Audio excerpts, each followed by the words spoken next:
대통령 부인 친정 어머니가 11월 9일 별세했다는 기별이었다. 6.25 전쟁이 난 후 우리나라를 위해 금식 기도를 하며 밤낮으로 걱정하다 돌아가신 어머니였다.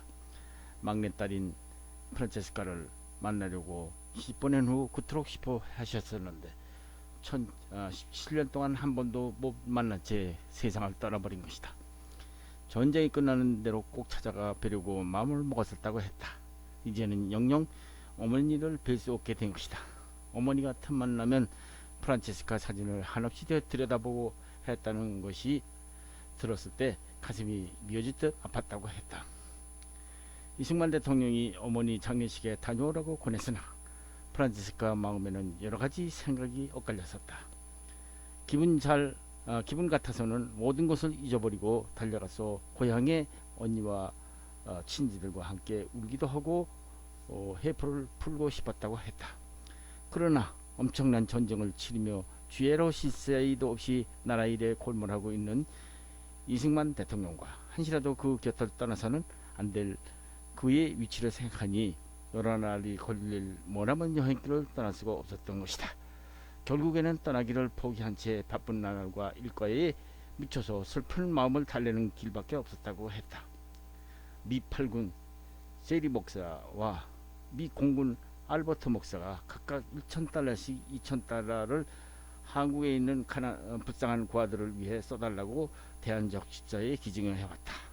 어느 국군 사병이 일선에서 전사하면서 목사님의 기도를 들으면서 편안한 마음으로 죽을 수 있게 해달라는 청원을 했다고 손원일 제독이 대통령에게 군목제도 설치를 건의했다. 감리교회 목사 아들인 손원일 제독은 해군에는 이미 몇 사람의 목사가 종군하고 있어서 여러모로 도움이 된다고 했다. 이승만 대통령은 국군 창설 당시 이범석 장군과 군목제도에 관한 상의도 했었다. 그런데 군대에서는 기독교 신자도 있고 불교와 천주교, 천도교에다가 원불교 신자도 있기 때문에 특정 종교인을 위한 군목제도는 차차 연구해서 실시하는 것이 바람직하다는 이범석 국무총리의 의견에 따라서 그때까지 미뤄왔었던 것이다. 그러나 국군의 절실한 요청이 있었으니 빠른 시일 안에 가능한 대로 군목제도를 실시하는 방향을 모색해 보도록 하라고 신국방부 장관에게 대통령이 지시를 했다.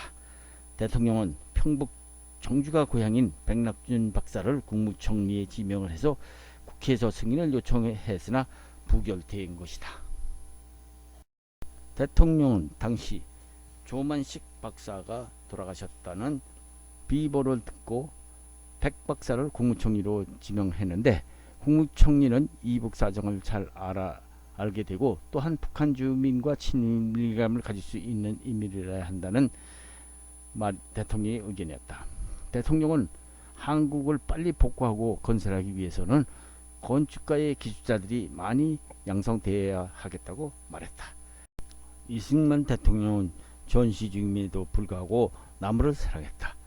그리고 나무를 사랑하며 나라의 장래를 생각하는 대통령은 산림을 보호해야 한다 하면서 농림부 장관에게 나무를 함부로 베이는 일이 없도록 하라고 강력히 지시를 했다. 경무대에서도 겨울에 경호원들이 나무를 베어다 땔감으로 썼다가 모두 벌을 받은 후에 헌방되는 일도 있었다.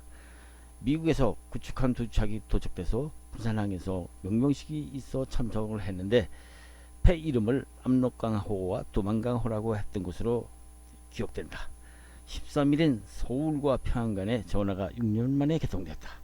서울과 원산, 서울과 함흥 전화도 연결되리라고 한다. 당시 우리나라의 전장 고아들을 미군 병사들이 따뜻해 보호해주고 돌봐준 사례들이 있어서 고맙게 느낄 때가 있었다. 한국 처녀들이 얼마나 순결하고 정조관념이 대단한지 모른다. 어느 애국 병사가 반가워서 껴안았는데 그 수치감을 못 이겨서 한강에 떨어져 투신 자살한 일까지도 있었다는 말을 들었다. 트루만 대통령이 반미푸에토리라고 단체에 속하는 청년에게 블레어 하우스 앞에서 저격을 당했으나 무사했다. 미국 상원 의원인 놀랜드 씨가 한국의 통일과 부흥 문제를 위해서 내환했다. 놀랜드 상원 의원은 한국 문제를 폭 성의 있게 도와주려고 애쓰면서 공헌이 있는 한국의 친구였다. 놀랜드 의원이 찾아왔던 날 난방시설을 불위로 추워서 얼마나 고생을 했던지 지금도 잊어지지 않는다고 했다. 대통령은 놀랜드 상원 의원에게 유엔이 한국 민족을 분단시킨 선이었던 38선을 다시 만드는 것은 가장 현명치 못한 일이라고 말했다. 트리거브 리 사무총장이 몇 주일 전 연설하면서 다만 임시적인 선일 뿐이라고 했지만 아무튼 어느 도단이라는 게 대통령의 생각이었다. 38선을 통과하는데 일주일이나 기다리도록 유엔군이 제지시키지 않았더라면 더 빨리 압록강을 도달했을 것이다. 유엔군과 한국군이 일치해서 북진했더라면 훨씬 희생도 적고 전과도 컸을 것이다. 일주일간을 기다린 것이 상황을 뒤집어 놓게 된 원인이었던 것이다. 한국 군대가 미군들과 청천강에서 합류하기 위해서 후진할 때 한국 측에서 많은 희생이 있었다. 그런 동안에 인민군들은 많은 무기와 장비를 공급받을 수가 있었던 것이다. 아무튼 압록강 다리를 폭파시키지 않았기 때문에 중공군이 더 쉽게 내려올 수 있었던 것이다. 미국인은 많은 중공군이 압록강 다리를 건너오는 것을 목격하고 놀란 나머지 결국 다리를 폭파해야 한다는 그들을 지지시킬 수 있다는 판정을 내렸다. 미국의 유화정책자들은 중공군을 제지시킬 제2의 최선책은 중국 공산당을 만족시키기 위해서 수풍땀을 할애해서 전기를 쓸 수 있도록 약속해 해주는 일이라고 생각하고 있었다. 그것이 어떤 이들을 위한 애교성의 배려였는지는 몰라도 군사적인 계획을 잘 추진시켜야 옳았을지 않았을까 생각한다. 한국인들은 맥가더 사령부가 수풍댐을 가지고 흥정을 벌이고 있다는 발표를 듣고 무척 비위가 상했다. 왜냐하면 누구나 알다시피 그 비열한 공산 집단과 상호 협의할 수 없다는 사실을 알고 있었기 때문이었다. 이 당시 이승만 대통령과 유엔은 생각이 완전히 달랐다. 유엔은 중공이 만주의 중공업을 위한 전력을 공급할 전력원인 압록강 수풍발전소의 소유를 원하고 있다는 것이었다. 바로 그로 인해서 한국전으로 개입을 한다고 했다는 것이었다. 그러나 이승만 대통령 생각은 달랐다. 중국 공산군이 한국전에 개입한 것은 소련의 사주를 받은 탓도 있겠지만은 사실은 한국에 대한 정치적 목적이 더 강한 것이라고 했다. 왜냐하면 한국을 차지하는 나라가 아시아를 지배할 수 있기 때문이었다는 것이다. 만일 공산당들이 한국을 잃게 되면 중공이나 러시아를 유지시켜 줄 부동항이나 광산 자원들을 잃게 된다는 것이었다. 미군인들도 북한에 있는 풍부한 광산 자원과 공장들을 보고 놀랐다. 흥남 비료 공장이나 흥남 재련소 및 진남포 재련소의 규모와 황금과 백금 생산량에 깜짝 놀라지 않을 수 없었던 것이다. 유엔이 한국에 있는 완충지대를 양보하거나 전력원이 있는 곳을 양보하여 타협하는 것은 낙타에게 발판을 제공해주는 일일 뿐 공산 측의 군사 계획에 큰 영향을 미치지는 않을 것이라는 게 이승만 대통령의 생각이었다. 이승만 대통령은 사흘이 멀다 하고 전선을 시찰하며 장병들을 격려했다. 평양에서 학생들이 대통령에게 북한도 대한민국 모양으로 조속히 통일시켜 주시고 북한에서 우수한 교수와 교과서를 보내달라는 결의문과 진정서를 대통령에게 내왔다.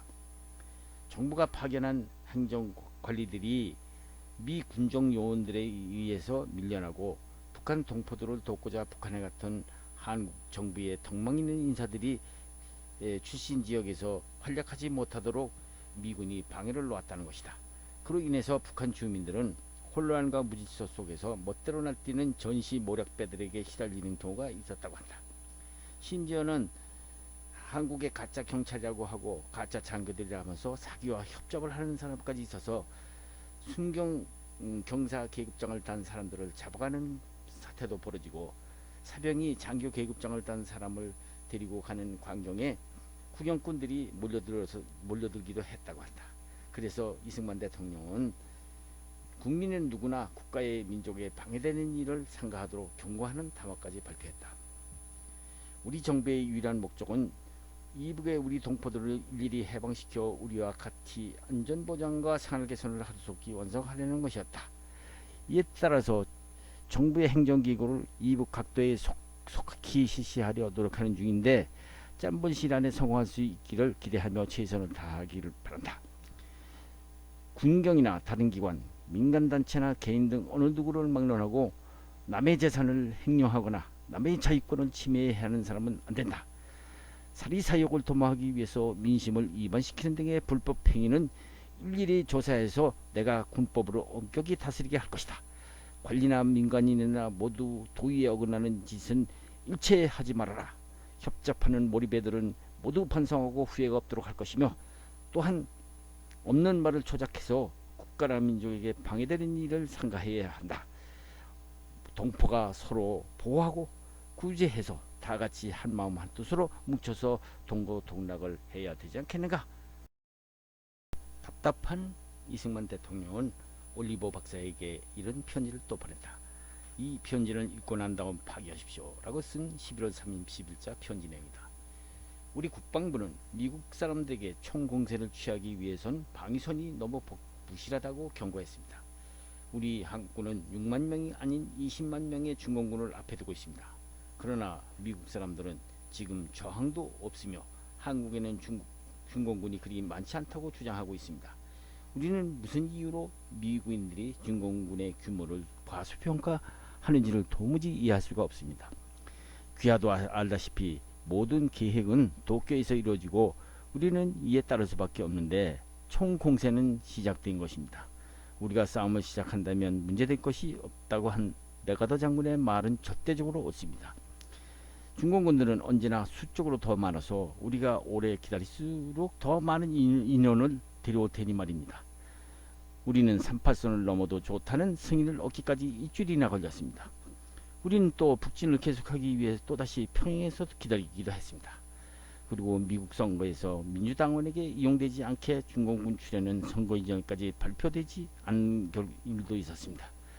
이러한 모든 시간상의 손해는 미군이 한국군의 긴격 속도를 따라올 수 없었던 것이 원인이었습니다. 미군들은 하나의 견고한 전선을 이루어 북진했어야 하였습니다. 미 10군단은 10군단대로 싸우고 미 8군은 8군대로 싸울 것이 아니라 서로 연락해서 소탕작전을 폈어야 옳지 않았겠습니까? 이러한 비평을 비난으로 받아들여서는 안되며, 혹한의 날씨가 찾아들기 전에 우리 군대가 국경선까지 완전히 북진할 수 없게 만든 하나의 비통한 사실을 지적했을 뿐입니다. 이제는 강물이 얼었으니 교량이 없어도 적군이 어디든지 원하는 곳으로 넘어올 수 있다는 기회를 준 것입니다. 오직 하나님만이 이러한 형편에서 우리를 구원할 수 있을 뿐입니다. 좋은 날씨여야 적을 폭격하는 데 도움이 되겠으니 불행히도 지난 며칠은 기상이 나빠 적이 주야로 전진해 왔던 것입니다. 이승만 대통령은 미국 정가에 한국의 실정을 정확히 알려주고 있던 미국 정가 마당발 올리버 박사에게 이승만 대통령은 자기의 심정을 편지로 알리고 그가 미국 정부의 영향력을 도움을 받고자 이 편지를 읽고 난 다음 폐기해달라고 간청을 한 것이다. 전 전선에서는 격전이 벌어지고 있었다. 국군은 북동부전선에서 인민군과 격전 중에 있었고 수도사단은 청진 남쪽 7마일 이내까지 육박했으며 메가더 원수는 전쟁을 이제 끝내자 하고 대공세를 유엔군에서 명령을 했다. 제24사단이 미 제24사단이 정주를 통과해서 8마일을 전진했고 미 제22사단은 청천강을 도하해서 구장 근방에 박대했으며 메가더 장군은 총공격 지휘하러 도원경에서 한국에까지 전선에까지 날라왔다. 미 탱크대가 신의주 남쪽 8마일까지 도달했고 국군은 인민군 직결지인 태산으로 진격하고 있었다. 그런데 파죽지세로 북진하던 미군과 한국군 앞에 새로운 장애물이 벌어지고 있었으니 미군이 진격하는 전선을 피해서 압록강을 넘어 산악지대로 넘어온 중공군들이 전통적 중국군 전법으로 빈 포위작전으로 산악지대에 숨어 있다가 국군이 진격해 들어오자 기습포위망을 좁혀 공격해오는 바람에 중공군 반격으로 영원 부안까지 일단 첫 철수를 할 수밖에 없었다. 영원으로 침투한 중공군은 그들 작전대로 평야지대로 진격하고 있던 미 제2사단과 제24사단의 측면을 기습공격 구성해서 첫 중공군과 미군 간의 격렬한 전투가 벌어지고 있었다. 메가다 장군은 B-29를 동원 중공군의 보급로를 차단하기 위해서 압록강 남쪽 중공군 도강 지역에 폭탄 세례를 퍼붓게 한다. 동부전선도 국군들은 청진을 점령하고 미 10군단의 장병들은 장진호로 진격하고 있었다. 중공군들이 개마고원에서 숨어 기다리고 있는 줄도 모르고 말이다. 한편 이승만 대통령은 신성모 국방부 장관으로부터 중공군이 한국전에 정식 개입하기 시작했다는 보고를 받다 한숨을 내쉰다. 자유중국 장개석 총통이 이승만 대통령에게 한 말이 생각났기 때문이었다. 중국이 공산화되면 한국도 위험합니다. 한국과 중국은 공동 운명체이기 때문에 서로가 살아남아 있어야 합니다. 이 말은 이승만 대통령이 상해 임시정부 시절 중국이 공산화되기 전에 주고받은 말이다.